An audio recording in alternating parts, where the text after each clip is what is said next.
Ribuan warga Ambon antusias ikut tabligh akbar bersama Ustadz Hanan Attaqi di Masjid Raya Al-Fatah.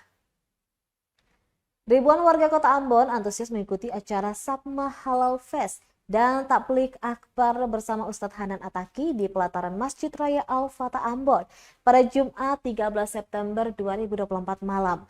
Pantauan tribunambon.com, di lokasi ribuan warga ini didominasi anak muda, baik perempuan maupun laki-laki. Meski diselimuti hujan rintik namun tidak mempengaruhi bagi warga. Selain di tengah halaman, teras-teras Masjid Raya ini juga dipenuhi warga. Mereka sudah memenuhi lokasi ini sedari pukul 16 waktu Indonesia Timur demi menunggu kedatangan ustadz favorit mereka. Di pukul 21 waktu Indonesia Timur, Ustadz Hanan Attaqi kemudian tiba di Masjid Raya Al-Fatah Ambon.